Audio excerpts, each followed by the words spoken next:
There was a man, crucified not just to wood, but to the fate of mankind.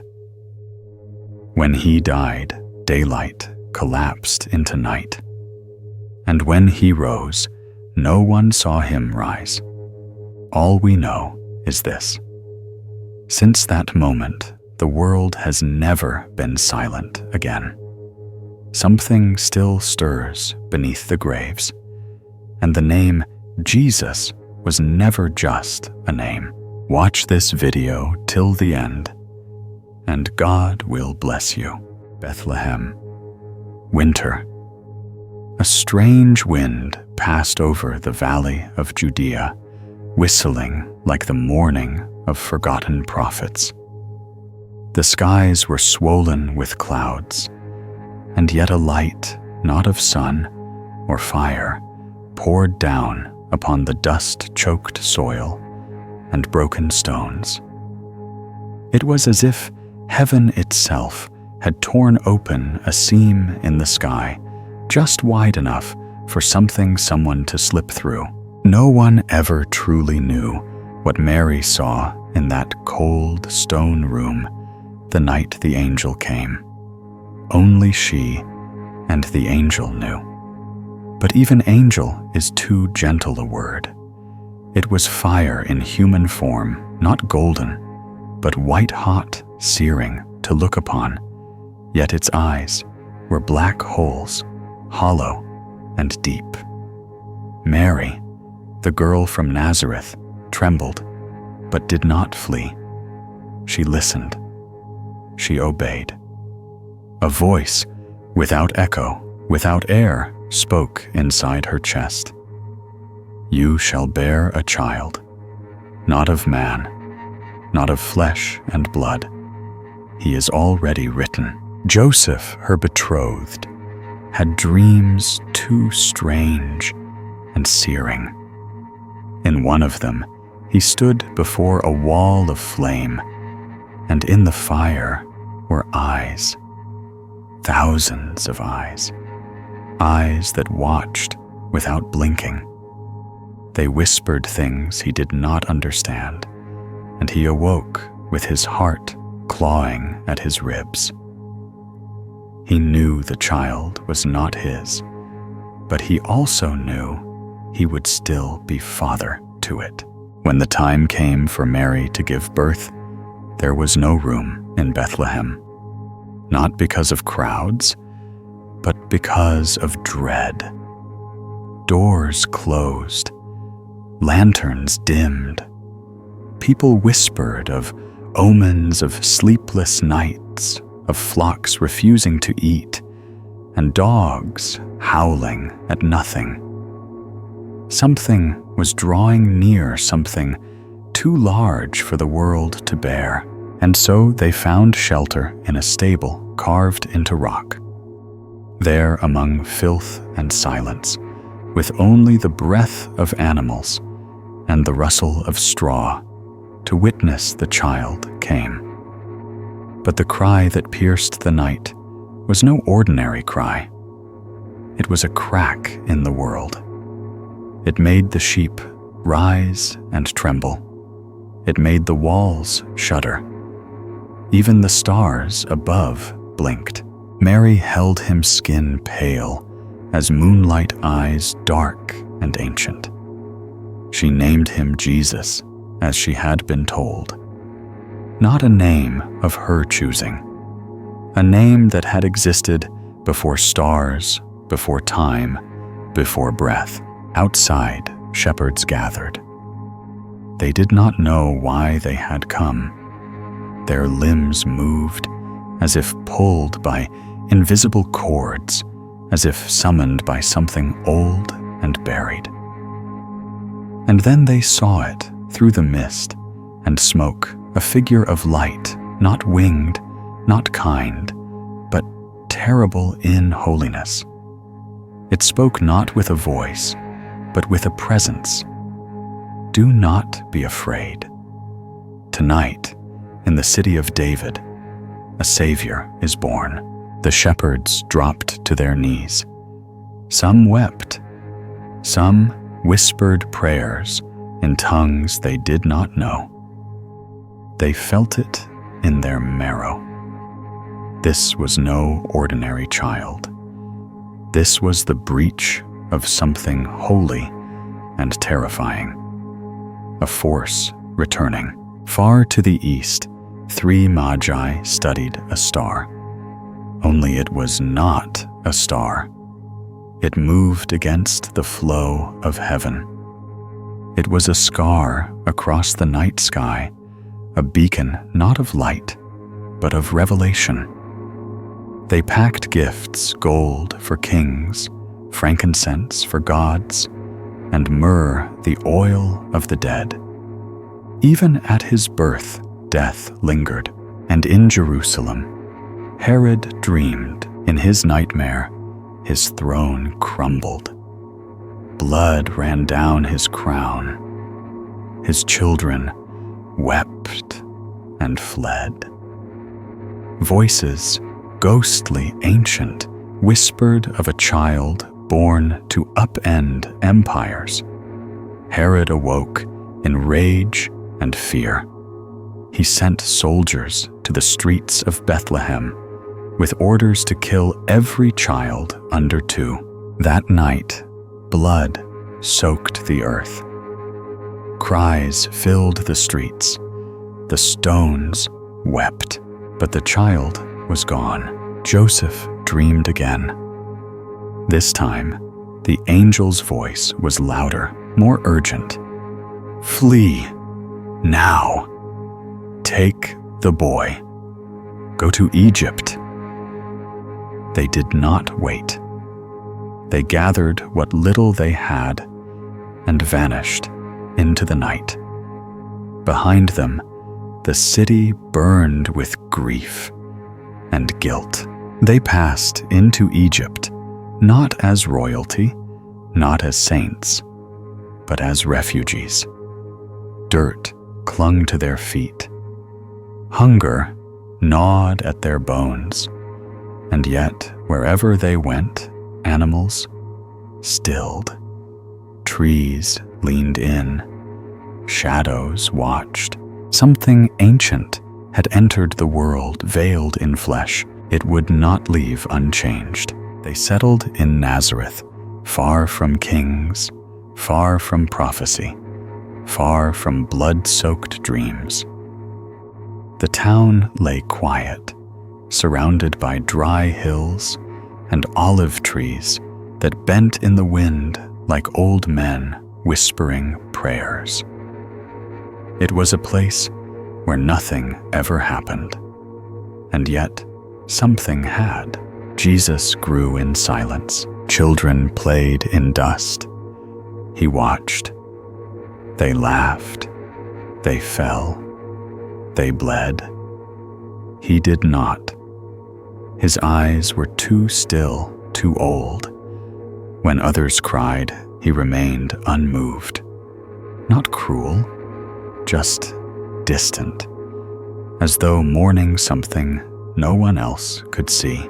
Mary watched him with quiet awe and fear. A mother loves.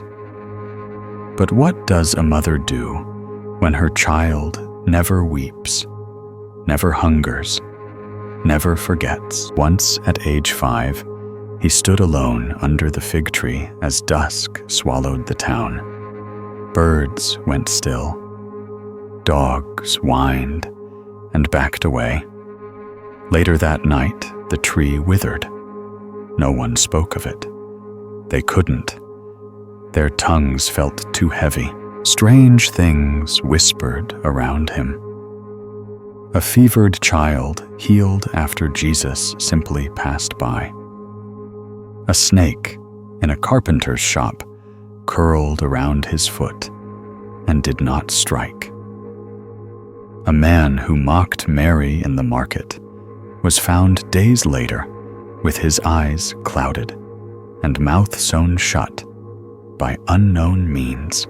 Joseph the carpenter taught him how to shape wood, but the boy's hands, small, pale, always moved too confidently. He knew the grain before the knife touched it. He saw weakness in the timber before it split. "One day," he said softly, "this one came from a cursed tree and threw the beam into the fire." Joseph never asked how he knew. Nazareth feared him, politely, quietly. The villagers smiled when they passed, but they blessed themselves when he turned away. They never said it out loud, but they knew something was not right with the Nazarene boy, and he knew too. He would walk the hills alone, speaking softly to the wind, or to something no one else could see. When he came back, dust clung to his robe, and something darker clung to his gaze. Not evil, never evil, but vast, like looking into the desert at night and realizing how small you are. At age 12, he vanished. Mary wept. Joseph searched every street of Jerusalem for 3 days, and then they found him in the temple, surrounded by scribes and priests debating scripture with a clarity that left even the elders cold. He said strange things. Before Abraham was, I am. His voice had no pride, only fact, like frost, like fire. And his eyes held ages. Mary pulled him close, crying, "Why did you do this to us?" And he answered, not with cruelty, but with the unbearable weight of truth. "Didn't you know I had to be in my Father's house?" It was then she realized he was hers, but not entirely. There was something in him that belonged to another, something eternal, something terrifying. After that, he returned home, obedient, silent. He learned to walk among men like them, though he was not like them.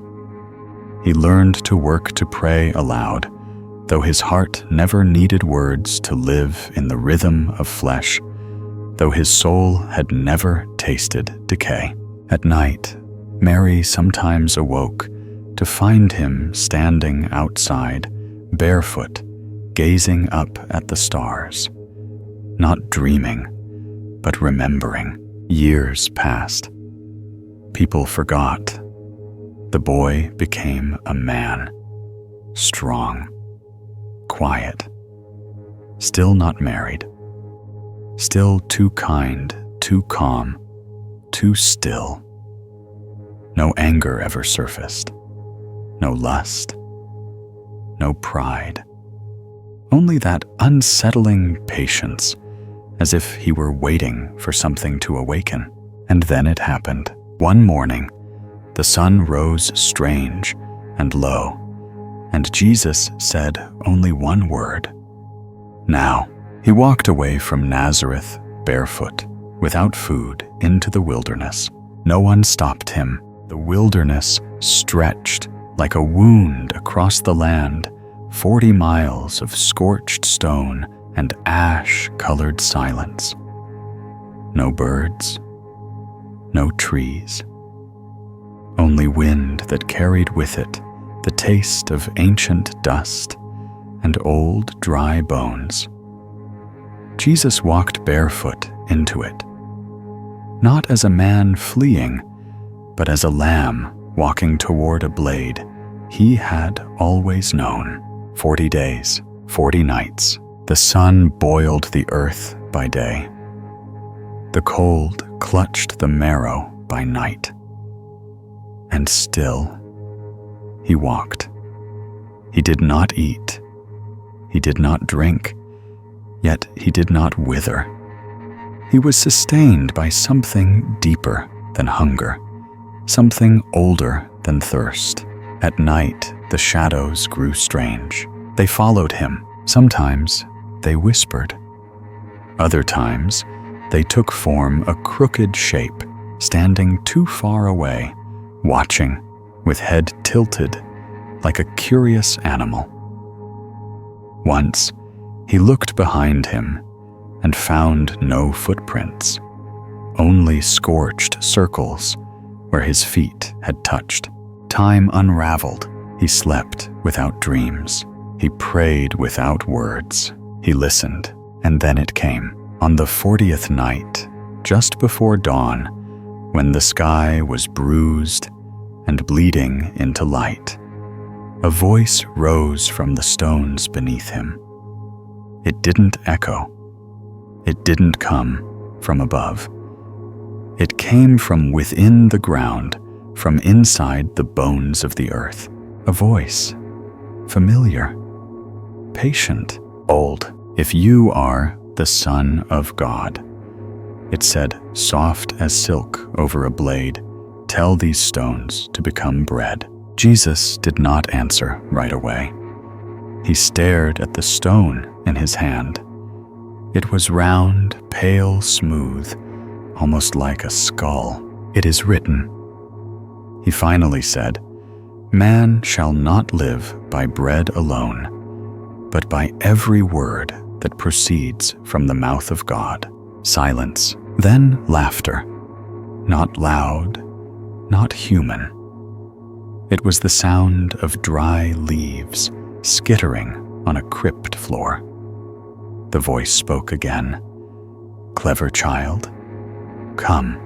And suddenly, the wilderness was gone. He stood on the highest point of the temple, far above Jerusalem.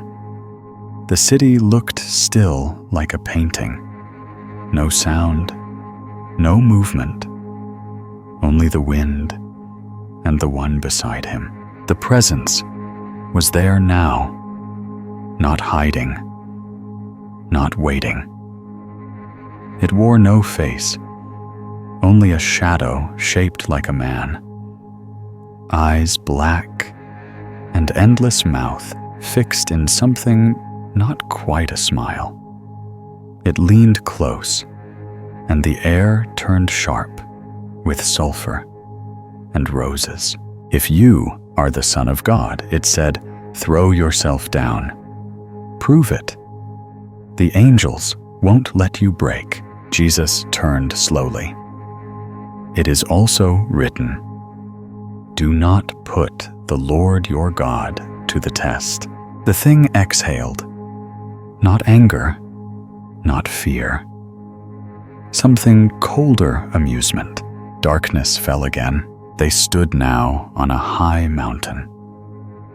The world lay spread beneath them, empires like tiny veins across the earth.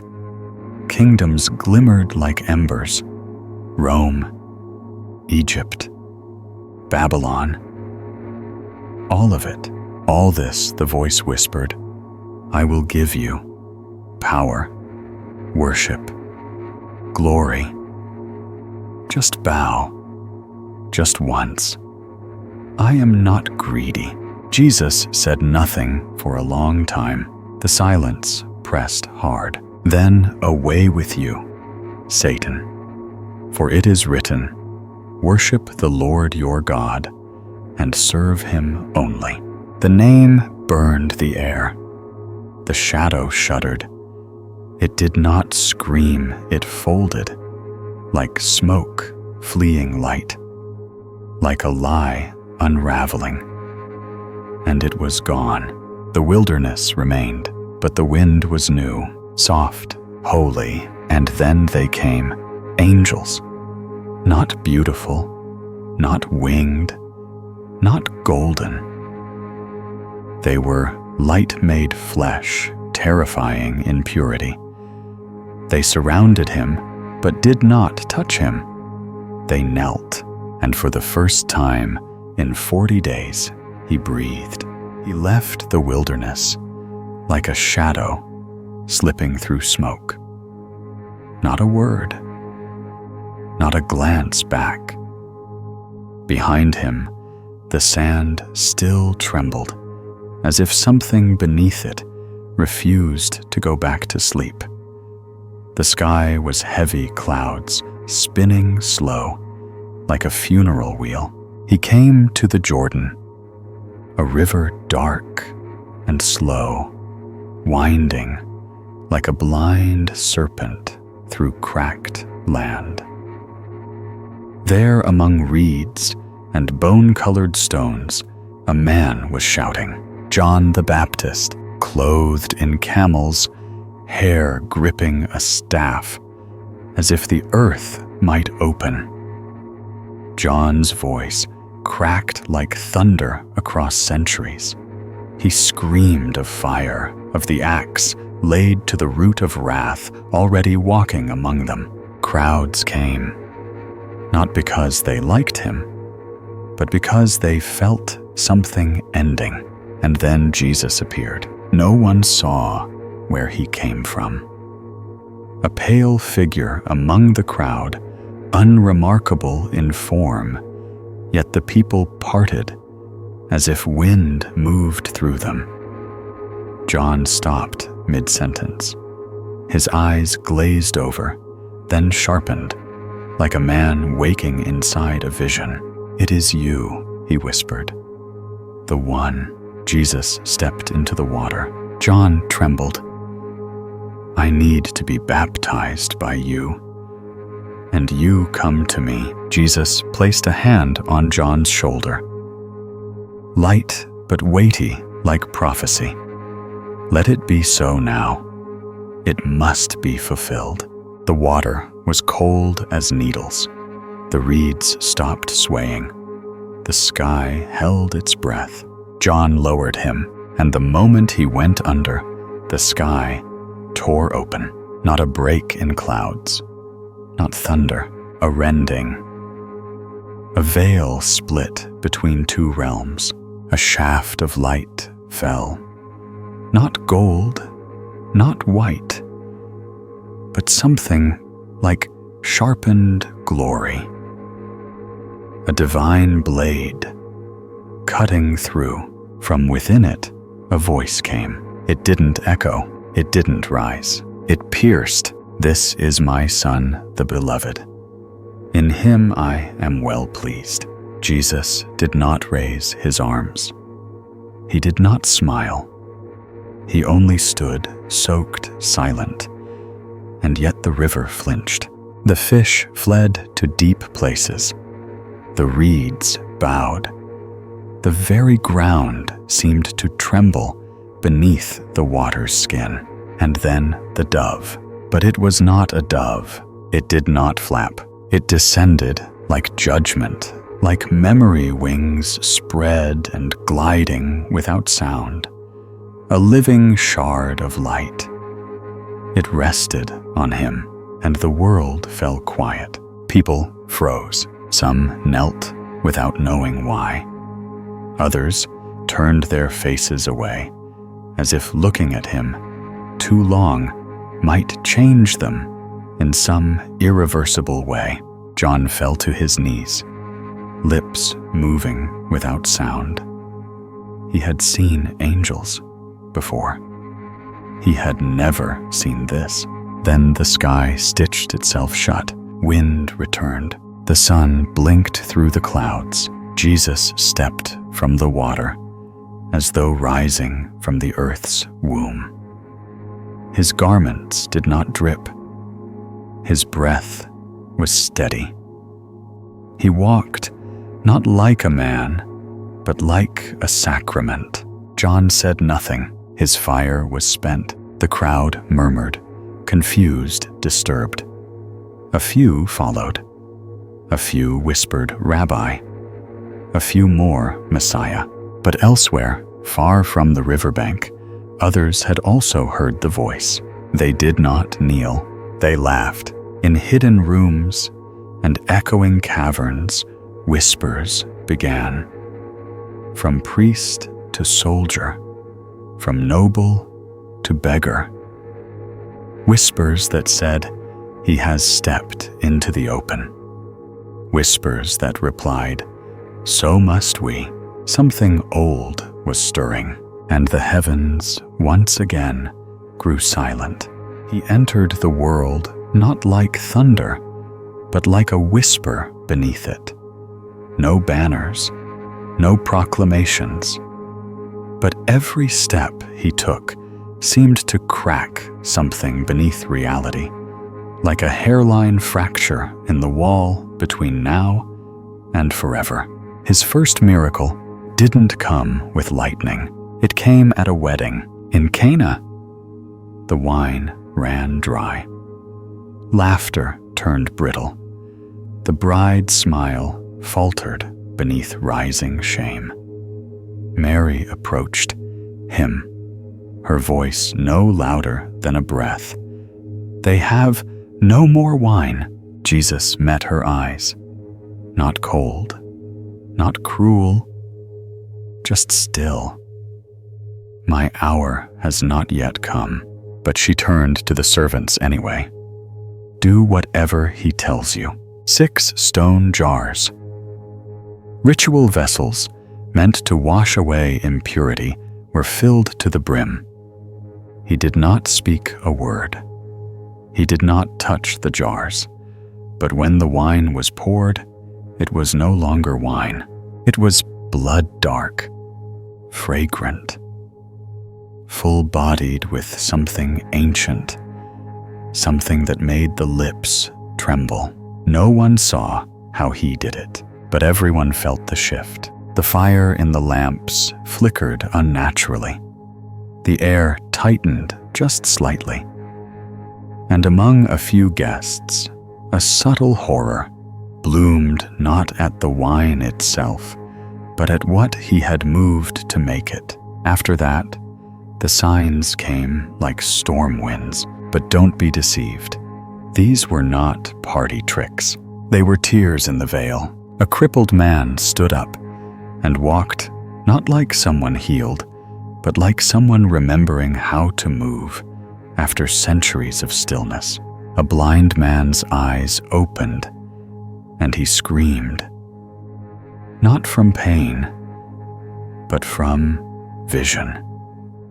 He saw not just faces, but things others could not, things that watched back.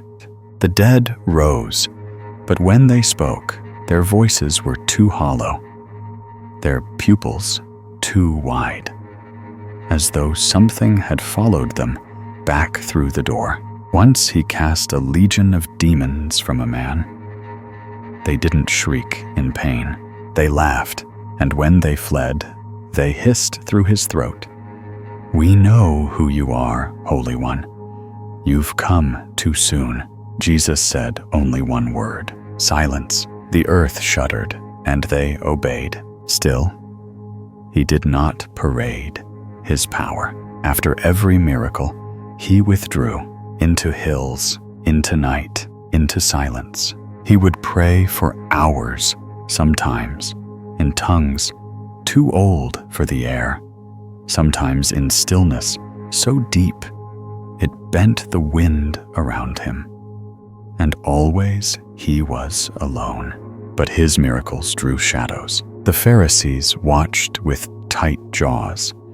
The Sadducees whispered, not because they doubted, but because they believed, and they were terrified. One asked him cautiously, "Who are you?" He replied with 2 words, "I am." They stepped back. Some covered their ears. Others simply wept. He preached on mountaintops, but not like a gentle teacher. His words didn't comfort. They divided. "Blessed are the persecuted. Love your enemies. Whoever looks with lust has already committed adultery in his heart." Every sentence was a scalpel, and yet the people followed. The outcasts, the lepers, the whores, the taxmen, the broken and bitter and afraid, because though his words burned, his eyes did not. His eyes saw them, not their faces, them, and in those eyes They saw two terrifying things: the depth of their sins, and a mercy so wide it made them dizzy. Cities lit up when he passed, but some towns dimmed after he left, because death had begun to walk behind him. Not normal death, but a figure following closer. Each day, he still healed, he still preached, but those nearest to him began to feel watched. Two sets of footprints, a breath at their necks. Cold at noon, Jesus knew. He didn't run, he didn't hide, he welcomed it. He knew, he had always known. Night would come, not with stars, but with faces veiled in light, hearts lined with knives. The Last Supper did not begin with bread, nor wine. It began with silence. A silence too dense, too aware. Jesus sat among the 12 flickering like candles in a room already half buried in shadow. One of them was breathing too fast. The wind outside slithered through the cracks. Flames bowed low. Then he spoke. "One of you will betray me." The cups froze mid-air. Hearts stumbled. Eyes darted, not with suspicion, but with the dread of recognition. Judas lowered his gaze. The wine in his cup trembled deep red and viscous. Jesus looked at him, not in rage, not in hatred, but with a mercy so profound it almost bled. "Go," he whispered. "Do what you must." Judas rose. His shadow stretched across the wall, longer than it should have been. When he left, the night seemed to breathe in. Jesus took the bread and broke it. The sound echoed not like crust, but like bones. "This is my body." He poured the wine, a rich blood-colored offering. "This is my blood." They ate. They drank. No one spoke. Only the sound of wax dripping, like time giving up. Then they left to the Garden of Gethsemane. A garden, yes. But tonight, it felt like a waiting tomb. Jesus pulled aside 3 disciples. But even they couldn't stay awake. Their spirits were dimmed by something greater than sleep, a heaviness older than flesh. He went deeper into the garden, alone. There, he did not whisper. He cried out, not like the wounded, but like someone being torn open from the inside, someone staring into a pit with no bottom. "Father, if it be possible, take this cup from me." And from the sky, nothing, the silence of eternity. He prayed again. Blood broke through his skin, not metaphor, but fact, as if his body understood there would be no escape. He rose, eyes hollow with resolve, and from beyond the trees, torches, steel, boots, they came, led by a man whose steps were too steady. Judas. He approached. He kissed him. Jesus looked at him with the voice of a cracked stone. "You betray the Son of Man with a kiss." They seized him. The disciples fled like candles, gutted by wind. Only night remained. They dragged him through corridors cold as tombs, into the sleepless hall, before Caiaphas, robed in gold and fear. They questioned him. He did not answer. The air congealed. Their words were traps, their hearts full of rot. Finally, Caiaphas screamed, "Are you the Christ, the Son of God?" Jesus lifted his gaze, and in his eyes was not fire, but depth. "I am." And for a moment, it felt as though the world cracked, not outwardly, but inwardly.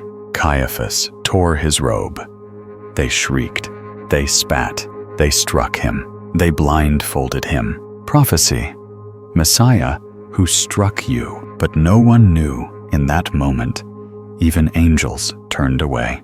Meanwhile, outside by the fire, Peter denied him 3 times. The rooster crowed, and from inside, Jesus turned. His eyes found Peter's. There was no rebuke, no flame, only a sorrow so deep it drowned the dawn. The night was not over. Darkness had not yet peaked, but it had already wrapped him in its arms. They led him to the hill, Golgotha, the skull.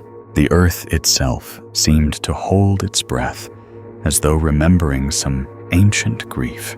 They stripped him, not just of clothes, but of dignity, of place, of name. He stood naked before the crowd. They nailed him to wood. The first hammer fall echoed. The second reverberated beneath the skin of the world. And when the third struck, the sky winced. He was lifted up between 2 thieves. Arms outstretched, nailed into heaven and earth alike. Blood trickled, yes, but slower than it should have, because it was no longer just blood. It was testimony. Below, soldiers gambled for his robe. Above, clouds congealed like bruises. Around him, the crowd jeered. If you are the Son of God, they mocked, come down. But he didn't. He hung. He endured. Every breath was fire. Every blink pain. He spoke 7 times. The first, Father, forgive them. And something unseen screeched behind the veil of reality. The second, to the thief beside him, today you will be with me in paradise. The third, to Mary, his mother, and John the beloved. He made them family in the shadow of the tree. Then he grew quiet. The sky, too, began to die. From noon to 3, it darkened not like nightfall, but like decay.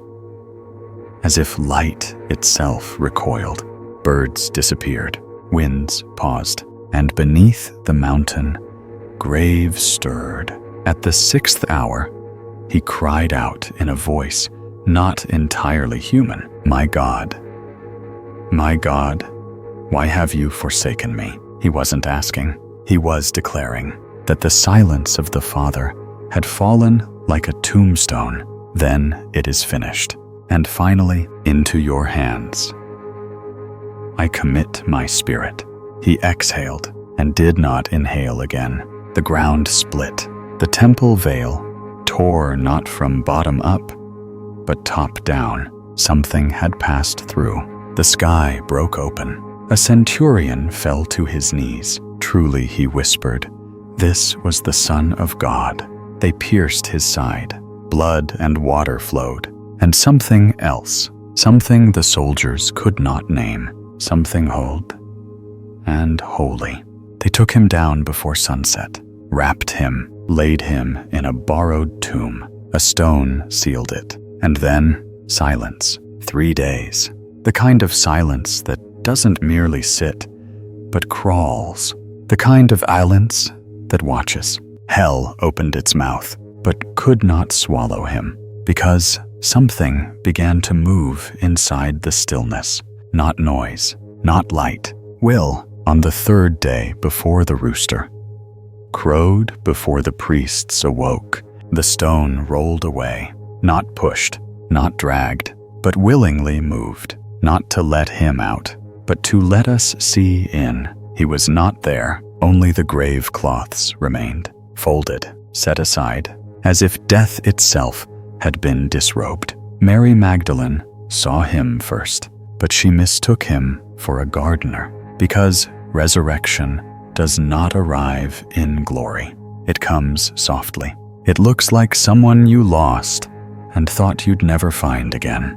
He called her name, Mary, and something snapped back into place in the universe. Later, he appeared in closed rooms. No doors opened. He just appeared. They touched his wounds, but the wounds no longer bled. They shone. He walked with them on the road unrecognized until he broke bread. And they remembered. He met Thomas, the doubter, and let him press fingers into the flesh. Blessed are those, he said, who have not seen and yet believe. He stayed 40 days, long enough to set fire to their faith, then on a hill again, like the first hill. But this time, without nails, he ascended into cloud, into mystery, not up into the stars, but behind the veil of everything. He left no crown, no army, no throne, just a promise, and the sense that the story was not over, that he had not gone, that he had merely stepped deeper into the room. And in that hush, that trembling, sacred hush, something like a heartbeat began to echo beneath history, and it has never stopped. He walked through death and did not stay. The grave could not hold him. The silence could not keep him. And now he walks among the living, still watching, still calling. Not to frighten you, but to awaken you. If you feel something stirring in your soul, that's not coincidence. That's him. Like, subscribe, and may Jesus bless your path tonight.